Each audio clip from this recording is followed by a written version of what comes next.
ಸಂದೀಪ್ ಪಾಟೀಲ್ ಹೆಸರು ಕೇಳಿದರೆ ಸಾಕು ಮಂಗಳೂರಿನ ಪುಡಿ ರೌಡಿಗಳು ಇಂದು ಬಾಲ ಮುದ್ರಿಕೊಳ್ಳುವಂತಾಗಿದೆ. ಈ ಹಿರಿಯ ಐಪಿಎಸ್ ಅಧಿಕಾರಿ ಟಿಆರ್ ಸುರೇಶ್ ಅವರ ವರ್ಗಾವಣೆಯ ನಂತರ ಮಂಗಳೂರು ನಗರ ಪೊಲೀಸ್ ಆಯುಕ್ತರಾಗಿ ಬಂದಾಗಿನಿಂದ ಮಂಗಳೂರಿನ ಸುರಕ್ಷತೆಯ ದೃಷ್ಟಿಯಲ್ಲಿ ಇವರ ಶ್ರಮ ಅಪಾರ. ಲೋಕಸಭೆ ಚುನಾವಣೆಯ ಹೊಸ್ತಿಲಲ್ಲೇ ಅಂದರೆ ಫೆಬ್ರವರಿ 22ರಂದು ಅಧಿಕಾರ ಸ್ವೀಕರಿಸಿದ್ರು. ಈ ಹಿಂದೆ ಗಡಿನಾಡು ಬಳ್ಳಾರಿ, ಗಡಿನಾಡು ಬೆಳಗಾವಿ, ಬೆಂಗಳೂರು ಮತ್ತು ದಾವಣಗೆರೆ ಸೇರಿದಂತೆ ಮುಂತಾದೆಡೆ ಸೇವೆ ಸಲ್ಲಿಸಿದ ದಕ್ಷ ಅಧಿಕಾರಿ. ಮಂಗಳೂರಿಗೆ ಬಂದೊಡನೆ ರೌಡಿಗಳ ಪರೇಡ್ ಮಾಡಿಸಿ ಬಾಲ ಮುದುರಿಕೊಂಡಿರಲು ಎಚ್ಚರಿಸಿದ್ದರು.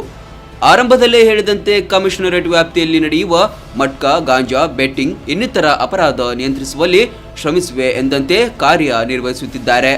ಹಿಂದಿನ ಅಧಿಕಾರಿ ಆರಂಭಿಸಿದ ಫೋನ್ ಇನ್ ಕಾರ್ಯಕ್ರಮವನ್ನು ಮುಂದುವರಿಸಿದ ಸಂದೀಪ್ ಪಾಟೀಲ್ ಮಂಗಳೂರಿನ ನಾಗರಿಕರ ಎಲ್ಲ ಪ್ರಶ್ನೆಗಳಿಗೆ, ಸಮಸ್ಯೆಗಳಿಗೆ ಅತ್ಯಂತ ತಾಳ್ಮೆ ಮತ್ತು ಸೂಕ್ತವಾಗಿ ಪರಿಹಾರ ಒದಗಿಸುತ್ತಾರೆ. ಜನರಿಂದ ಬಂದ ದೂರುಗಳಿಗೆ ಶೀಘ್ರವಾಗಿ ಕ್ರಮವನ್ನು ಜರುಗಿಸಿದ್ದಾರೆ. ಮೇ ತಿಂಗಳ ಮೊದಲಾರ್ಧದಲ್ಲೇ 3 ಪ್ರಮುಖ ಪ್ರಕರಣಗಳನ್ನು ಭೇದಿಸಿದ್ದು ಸಂದೀಪ್ ಪಾಟೀಲ್ ಎಂತಹ ದಕ್ಷ ಅಧಿಕಾರಿ ಎಂಬುದನ್ನು ಸಾಬೀತುಪಡಿಸುತ್ತದೆ.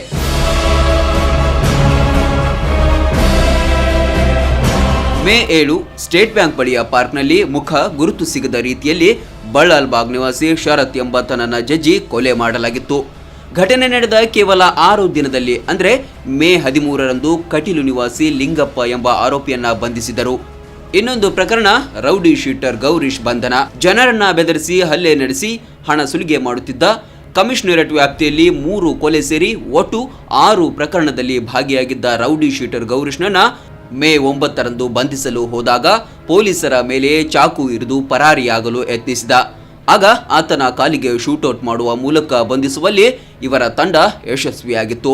ಇನ್ನು ಮೇ 12ರಂದು ಶ್ರೀಮತಿ ಶೆಟ್ಟಿ ಎಂಬುವವರ ಕೊಲೆ ಮಾಡಿ ದೇಹದ ಬೇರೆ ಬೇರೆ ಭಾಗಗಳನ್ನು 3 ಕಡೆ ಎಸೆದು ಗುರುತು ಸಿಗದಂತೆ ಮಾಡಲಾಗಿತ್ತು. ನಂದಿಗುಡ್ಡೆ ಸಮೀಪದಲ್ಲಿ ಕುತ್ತಿಗೆಯಿಂದ ಸೊಂಟದವರೆಗಿನ ಭಾಗ ಪತ್ತೆಯಾದರೆ ಕದ್ರಿ ಉದ್ಯಾನವನದ ಬಳಿ ರುಂಡ ಪತ್ತೆಯಾಗಿತ್ತು. ಕೈಕಾಲುಗಳು ಇನ್ನೊಂದೆಡೆ ಪತ್ತೆ.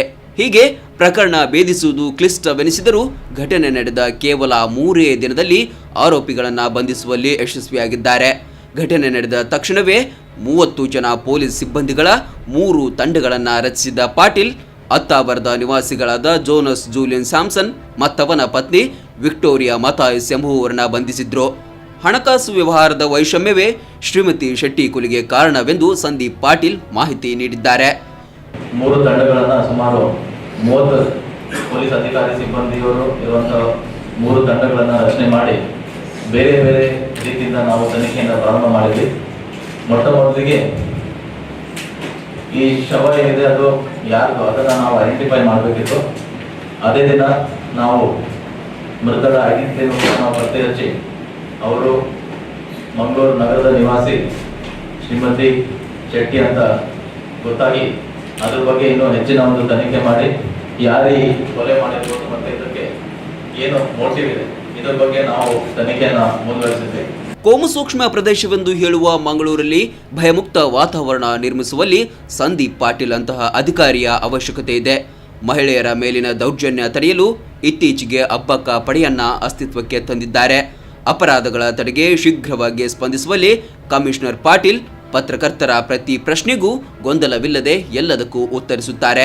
ಇಂತಹ ದಕ್ಷ ಅಧಿಕಾರಿ ಇನ್ನಷ್ಟು ಕಾರ್ಯ ಸಾಧಿಸುವಲ್ಲಿ ಯಶಸ್ವಿಯಾಗಲೆಂಬುದು ಸಾರ್ವಜನಿಕರ ಆಶಯ.